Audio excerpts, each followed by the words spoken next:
Boa noite a todos.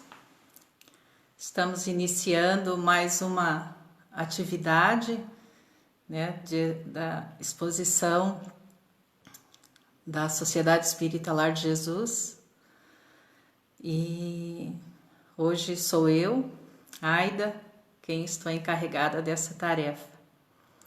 Eu vou fazer uma prece inicial e convido a todos para me acompanhar em pensamento.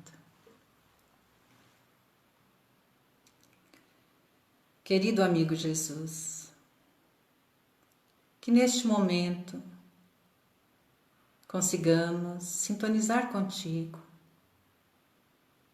sintonizar com as esferas superiores da vida,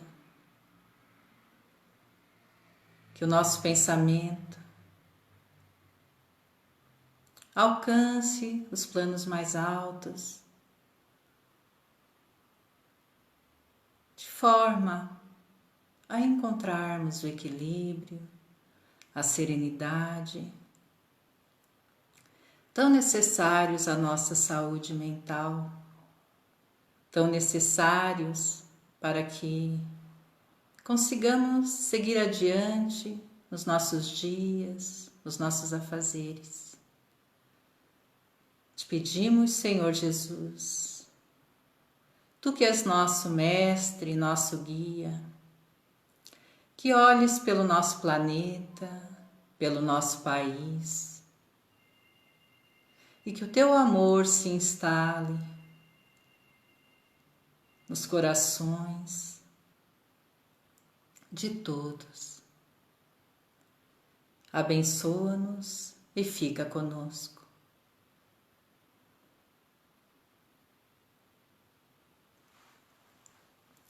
Com certeza, principalmente nos últimos dias, muito mais nós temos elevado os nossos pensamentos a Deus, a Jesus, em forma de prece, em forma de oração. Com certeza, todos os dias, nós nos indagamos, nos questionamos do porquê das coisas, do porquê dos acontecimentos. E com certeza também, em muitos momentos do nosso dia, nós nos sentimos desesperançados, tristes, desanimados, apesar de buscarmos a prece, apesar de o tempo todo nós estarmos falando de Deus. Seja o que Deus quiser. Fica com Deus. A gente, todo dia, muitas vezes ao dia, nós usamos essas frases que se tornam até banais, porque será que nós nos damos conta do que significa isso? Seja o que Deus quiser? Fica com Deus? Que Deus abençoe vocês? Será que a gente entende o significado disso? Será que a gente sabe que o nosso planeta é só mais um no universo, nesse universo imenso, e que ele está sob o amparo de Jesus, sob o amparo de Deus? Será que nós sabemos que não estamos largados, abandonados, e que tudo que está acontecendo não está tendo uma supervisão, um cuidado de Deus, de Jesus? Neste mundo em que a comunidade cristã é uma das maiores do nosso planeta, nós vemos muitas coisas que não deveriam estar acontecendo. Nós vemos que, apesar de nos nossos dias nós invocarmos tanto a presença de Deus, a presença de Jesus, mas E na nossa vivência, nós estamos vivendo de acordo com o que seria aquilo que Jesus nos propôs? Qual o significado de Deus, de Jesus na nossa vida? De que forma nós buscamos eles? Apenas para satisfazer os nossos interesses? Para resolver os nossos problemas? Nós estamos em 2020. Eu lembro quando eu tinha 14 anos e eu estava na 8ª série, naquela época, né? E a professora nos pediu para fazer uma redação de como seria o ano 2000. E eu fiz. E o ano 2000 estava muito longe mesmo. E quando chegou o ano 2000, eu lembrei disso. Não tinha mudado muita coisa, né? Eu tinha mudado bastante. E agora nós estamos no ano 2020. E realmente esse ano de 2020 ele trouxe muitas mudanças. Ele realmente pegou todo o planeta desprevenido, com uma mudança imensa que ninguém é capaz de entender no todo, né? Como pode, diante de tanta tecnologia, diante de tanto dinheiro, de tanto poder, o planeta ter que se render, se fechar por causa de um vírus, por causa de uma doença. As pessoas, independente do dinheiro que as pessoas tenham, ele está aí, né? Ameaçando a todos. E ao mesmo tempo, o que nós vemos, né? Qual a reação das pessoas? Qual a nossa reação diante de tudo isso? Mas retomando, né, há muito mais tempo atrás, quando Jesus esteve por aqui, ele trouxe toda uma proposta de transformação no nosso planeta. E passaram-se 2000 anos desde a estada dele por aqui. E o que é importante a gente pensar é que a história se dividiu em antes e depois dele. E apesar de ter se passado 2000 anos e os recursos tecnológicos na área da comunicação terem surgido há pouco tempo, né? Porque não faz tanto tempo assim que nós temos a internet, né? Que nós tínhamos o e-mail, agora nós temos o WhatsApp, né? Agora as reuniões estão sendo feitas por meio de aplicativos em tempo real, conseguimos estar conversando com várias pessoas ao mesmo tempo. Então vejamos que se passaram 2000 anos que Jesus esteve por aqui, e nesses 2000 anos, apesar desse espaço tão grande, ele continua presente e atual. Como foi isso? Como alguém conseguiu isso? Que mecanismos foram usados para que, depois de tanto tempo, ele permaneça sendo alguém tão importante no nosso planeta, né? Entre os cristãos.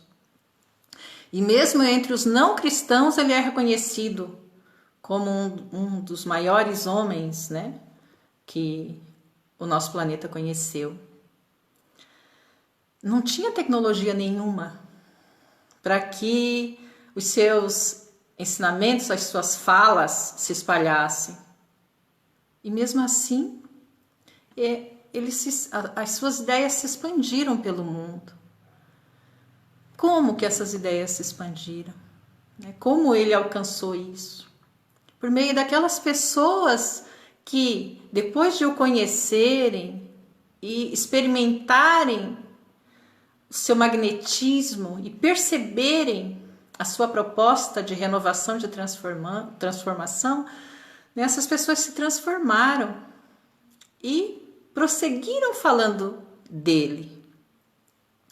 Mas quando ele chegou no nosso planeta, quando ele surgiu, e ele, né, surgiu lá em Israel, só que o povo lá não estava esperando alguém como ele, eles estavam esperando sim o Messias, mas o Messias que eles estavam esperando era um homem poderoso, alguém com muito poder, alguém que pudesse reunir um exército e libertar o povo de Israel do jugo dos romanos.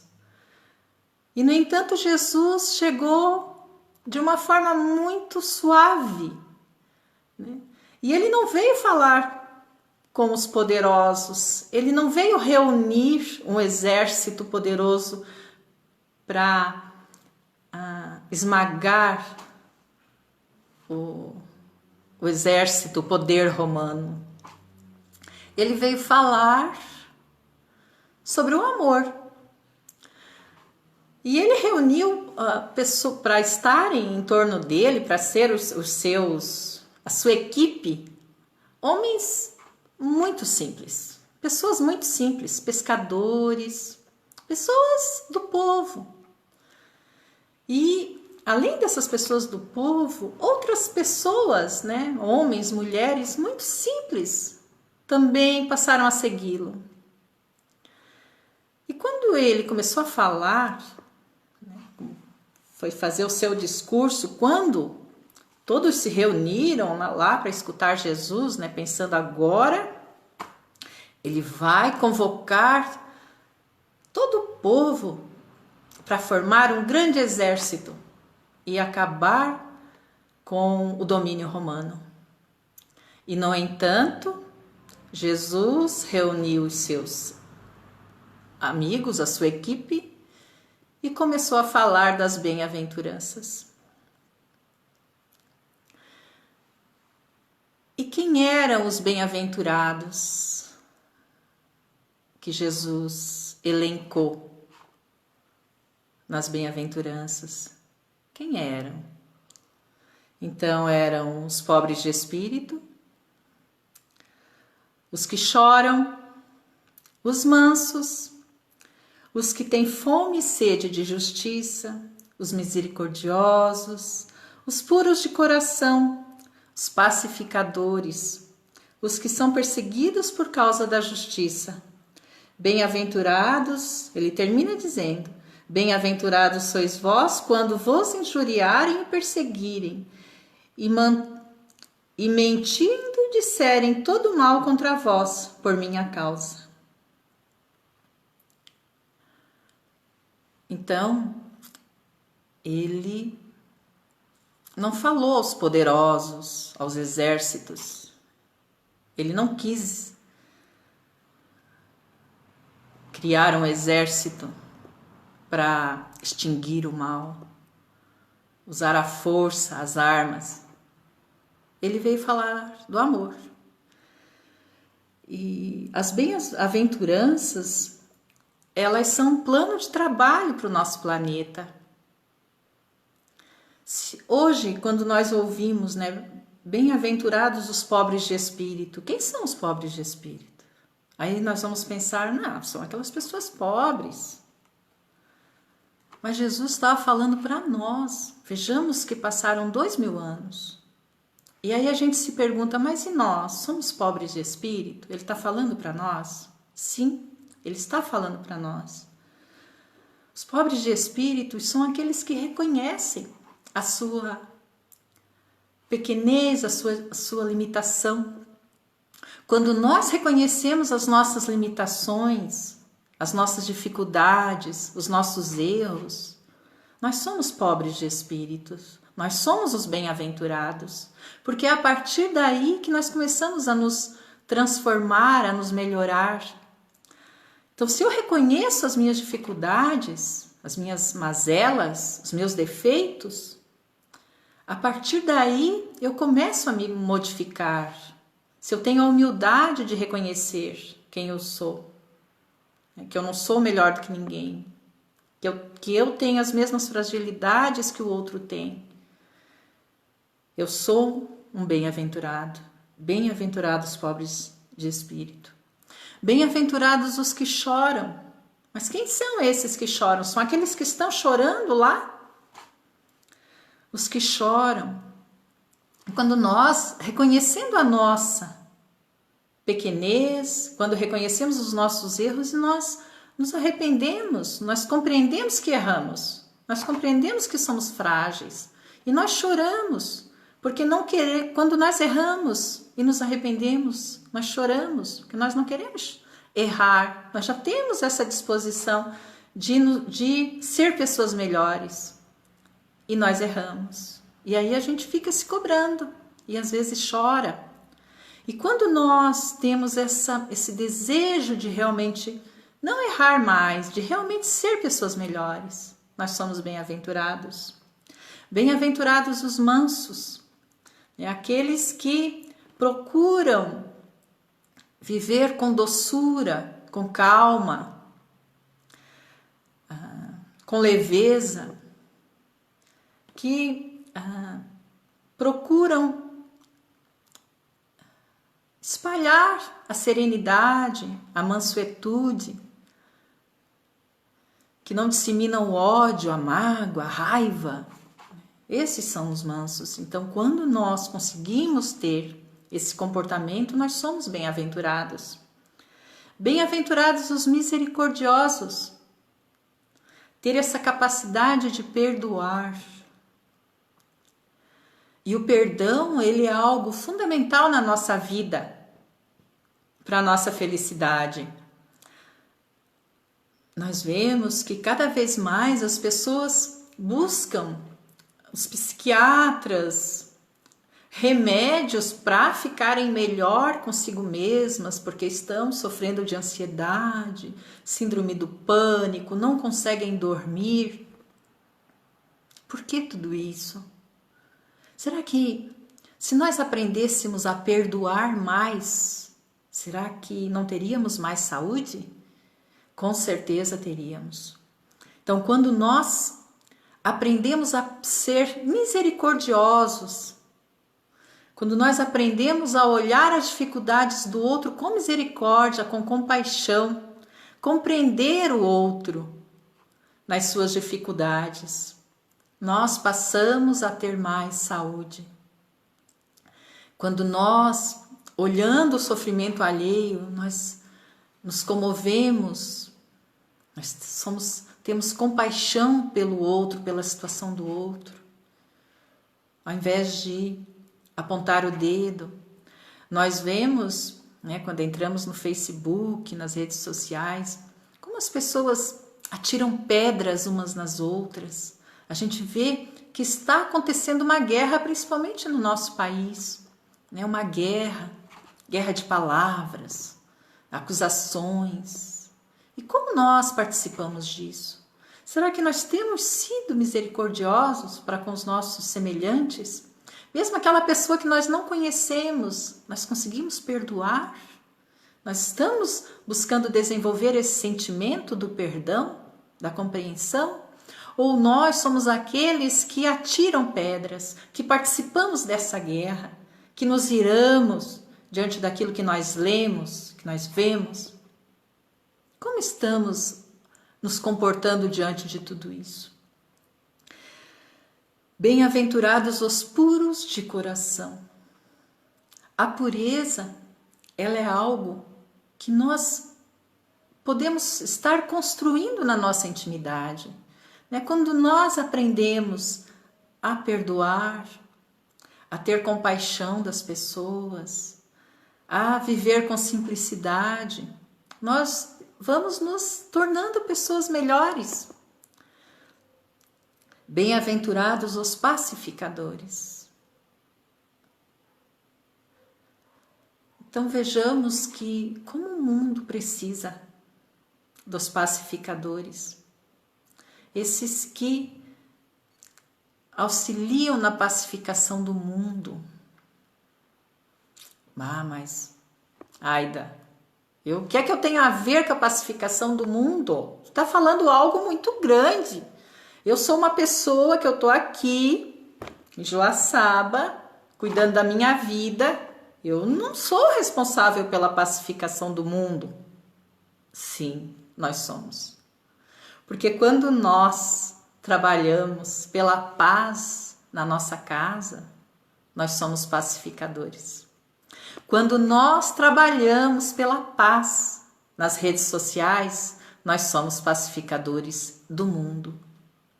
Porque a paz no mundo depende da paz que eu espalho ao meu redor, que eu vivencio. É assim que se constrói a paz no mundo. Não vamos esperar que os governantes construam a paz, instalem a paz. Não vamos esperar que alguém, um super-herói, venha e resolva todos os problemas do nosso planeta, do nosso país, porque ele não vai resolver. Quem vai resolver o problema do nosso país somos nós. Quem vai construir a paz no nosso país somos nós. Conversando com uma pessoa, um moço, e ele dizendo: eu estou preparando a janta para minha esposa, porque ela vai chegar daqui a pouco do trabalho dela, e me mandou a foto. Vejam que é uma coisa tão simples, tão pequena, mas quando a esposa chegou, cansada, ela recebeu a janta pronta, que o marido fez para ela. Um gesto de amor, um gesto de pacificação, um gesto de bondade. Então, fazer um agrado para o nosso filho, para o nosso marido, para o nosso irmão, para a nossa mãe. Coisas assim simples. Isso é ser pacificador. No nosso lar, nós temos ouvido muito as pessoas falarem sobre os problemas dentro de casa por conta do isolamento social, né? As pessoas estão saindo menos, na verdade as pessoas não deveriam sair, né? Mas saem, mas estão procurando ficar mais em casa. E naquele período em que ninguém podia sair, né? Ficar um mês em casa praticamente, convivendo com a família, para muitos foi muito difícil. Porque não estavam acostumados a conviver tanto. Mas quando nós, a partir daí, conseguimos construir um bom relacionamento, de cuidado com o outro, a preocupação com o outro, o zelo com o outro, se consegue construir um clima de harmonia dentro de casa.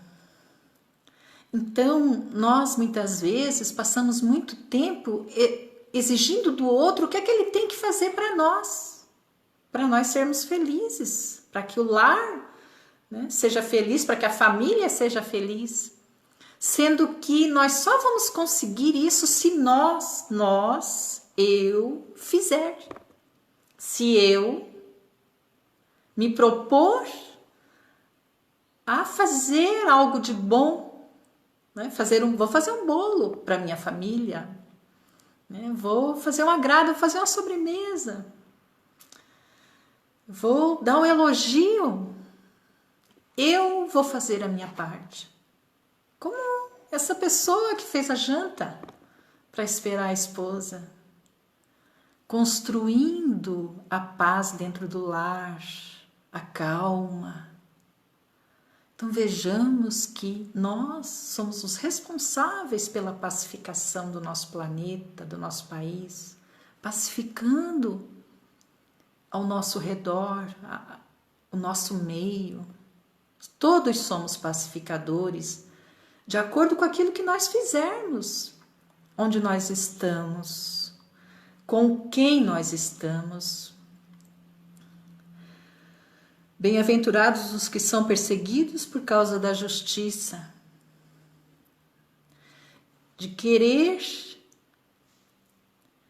que a justiça seja feita, mas de uma forma pacífica, de uma forma em que os direitos de todos sejam respeitados e não somente os meus. Bem-aventurados os que têm fome e sede de justiça, que vem antes, né, deste que eu li. Né, os que têm fome e sede de justiça, mas não para os outros, porque o que está acontecendo no nosso planeta? Né, a gente tem fome e sede de justiça em relação aos outros, que os outros sejam justos, que os outros façam o que é certo, e nós? Então, eu serei bem-aventurado se a fome de justiça partir de mim, dos meus atos, do que eu faço, do que eu vivo, e não aceitar que nós sejamos injustos, que nós pratiquemos a injustiça. Então não é o outro, sou eu. Bem-aventurados sois vós, quando vos injuriarem, perseguirem e mentindo, disserem todo mal contra vós, por minha causa. Então, quando nós falamos, né, nessas bem-aventuranças, elas são um plano de trabalho para o nosso planeta.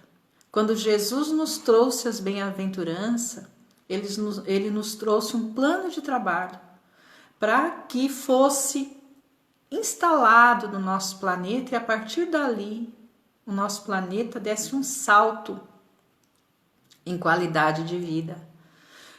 Mas e nós, né?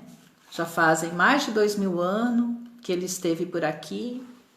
Como é que nós estamos vivenciando essa mensagem de Jesus?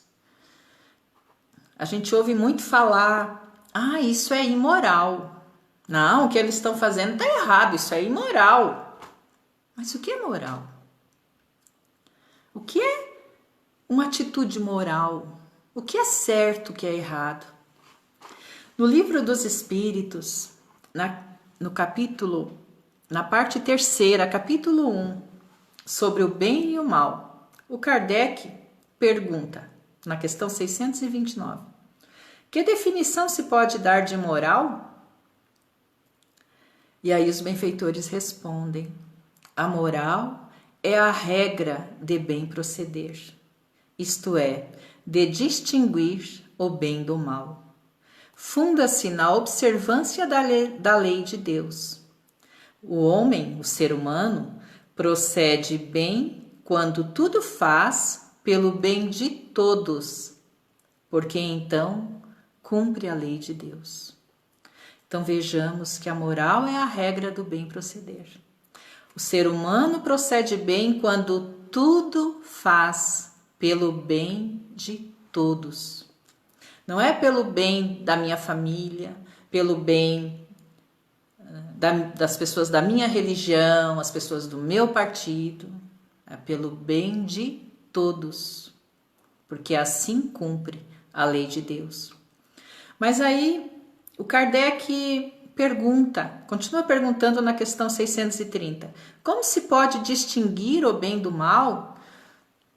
Porque às vezes a gente não sabe mesmo, né? Será que é certo? Será que é errado? E aí os benfeitores respondem. Eles insistem nessa questão, nessa situação. O bem é tudo o que é conforme a lei de Deus. O mal, tudo o que lhe é contrário. Assim, fazer o bem é proceder de acordo com a lei de Deus. Fazer o mal é infringi-la. Mas quais são as leis de Deus? Se eu não sei quais são as leis de Deus, como é que eu vou saber o que é certo e o que é errado? E aí, na questão 632, o Allan Kardec pergunta, estando sujeito ao erro, não pode o homem enganar-se na apreciação do bem e do mal e crer que pratica o bem quando em realidade pratica o mal? Então a gente, pode se enganar e aí está praticando o mal e pensa que está praticando o bem. Como é que dá para distinguir isso, né? Como é que a gente pode avaliar a nossa atitude? E aí os benfeitores respondem.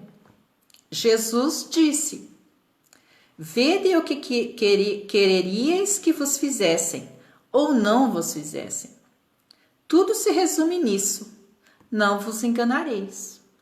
Então vejamos, né, quando a gente pensa, não, o que eu estou fazendo é para o bem. Mas será? Eu gostaria que fizessem isso comigo? E se isso fosse feito comigo? Seria realmente um bem? Ou se não fizessem isso comigo, seria um bem? Então, quando nós vemos as nossas atitudes no dia a dia, no nosso lar, né, na nossa casa, no nosso trabalho, na rua, a gente, o tempo todo nós temos oportunidades de fazer o bem. E basta nós analisarmos: eu gostaria que fizessem isso comigo. Se eu estivesse passando fome, eu gostaria que alguém me auxiliasse. Se eu estivesse com frio, eu gostaria que alguém me auxiliasse. Mas se eu fosse um alcoólatra, o que eu queria que fizessem comigo? Que me desprezassem? E se eu for um criminoso, alguém que cometeu um crime e estou num presídio, estou preso cumprindo uma pena, eu gostaria que me desprezassem?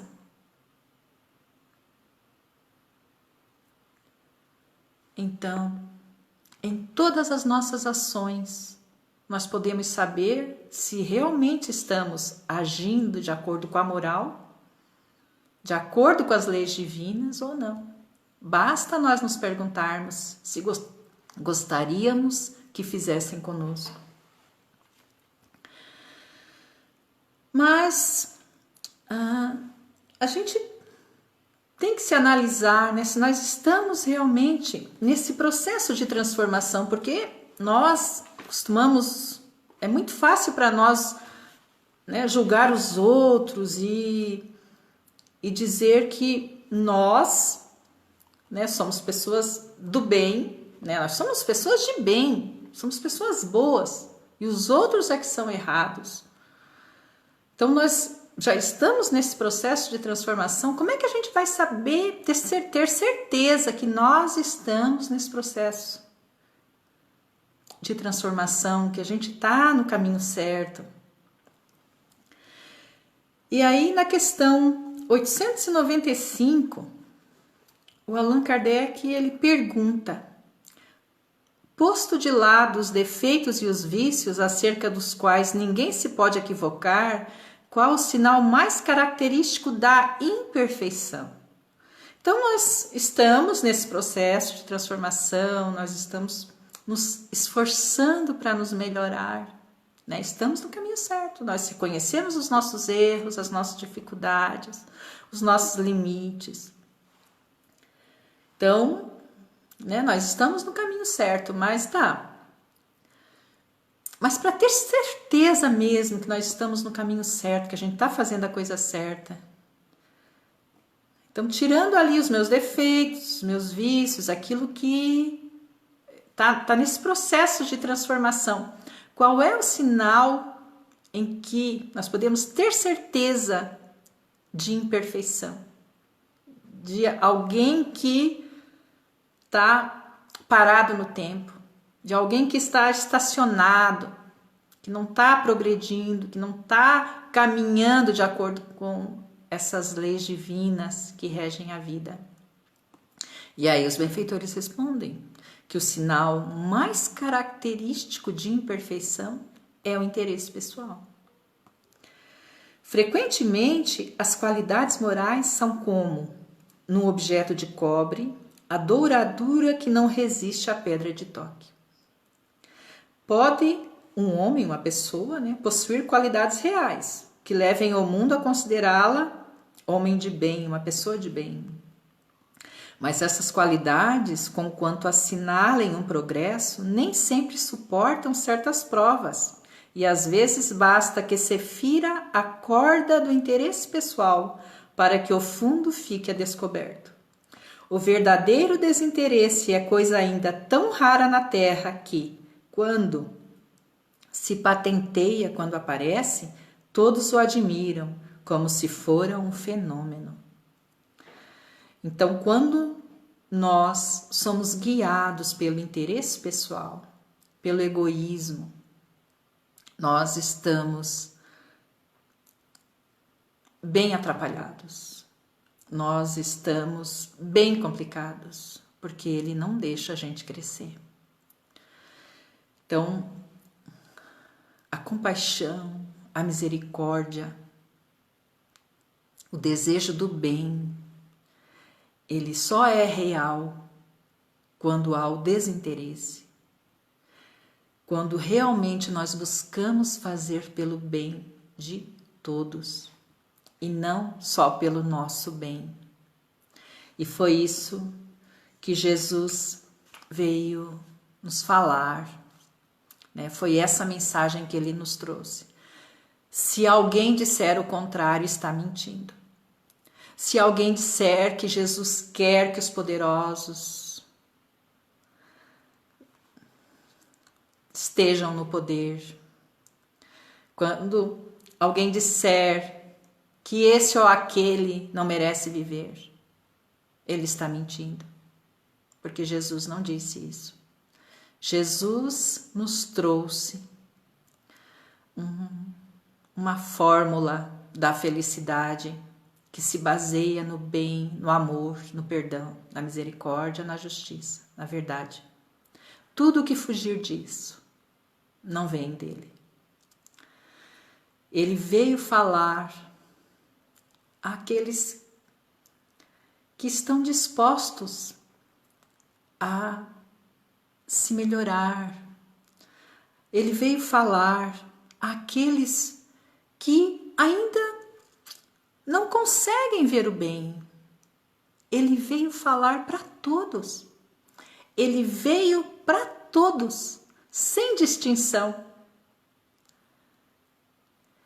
Quando nós vemos que o nosso planeta, a nossa sociedade, com tantos problemas, né? Essa nuvem escura, esse inverno que se apresenta para o nosso planeta, né? Para o nosso país, tantos problemas, né? Tanto sociais, problemas morais, violência, desrespeito, tanta coisa, a doença em si, a falta de empatia de tantos. Quando nós vemos médicos, enfermeiros nos hospitais, suplicando para as pessoas ficarem em casa, se protegerem, para não irem para os hospitais. E quando nós vemos tanta gente desrespeitando isso, colocando a vida dos outros em risco,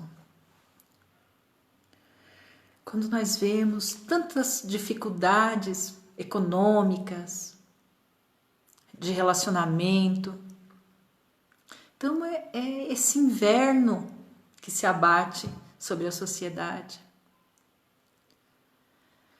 Mas nós precisamos ter fé, confiança naquilo que virá.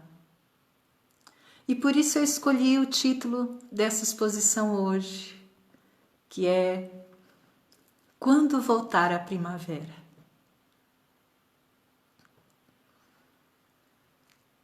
Então, quando voltar a primavera?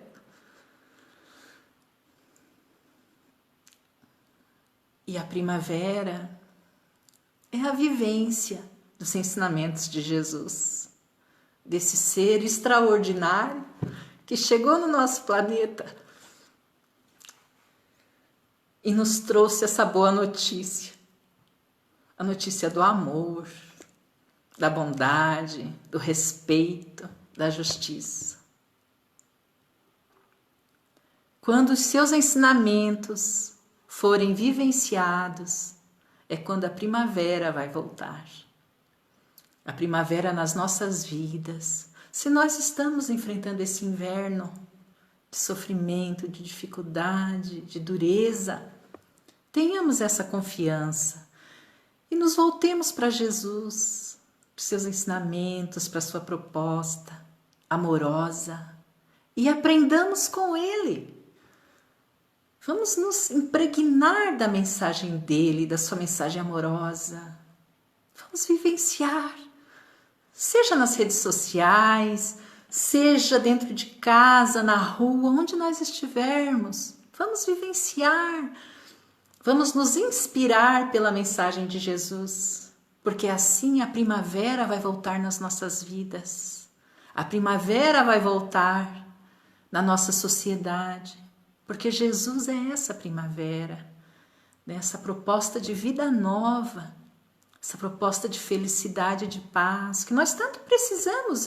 Nós queremos isso, nós buscamos, é o que nós pedimos nas nossas preces: saúde, paz. Mas depende de nós implantar o bem dentro de nós, na nossa vivência, no nosso dia a dia. Vamos seguir os exemplos de Jesus, vamos buscar os seus ensinamentos, vamos nos deixar contagiar por Ele. E assim a primavera vai voltar às nossas vidas, a paz, as noites tranquilas, bem dormidas, a paz no lar, na família, a alegria de viver. Esta é a primavera de Jesus, é o que Ele tem para nos oferecer. Por isso Ele nos trouxe esse tratado de vivência, de saúde, de alegria. Vamos buscar Jesus. Precisamos dele.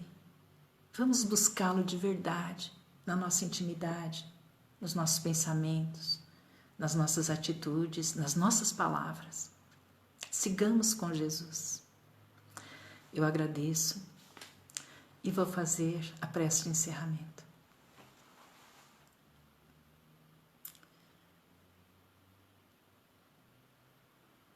Divino amigo, Jesus.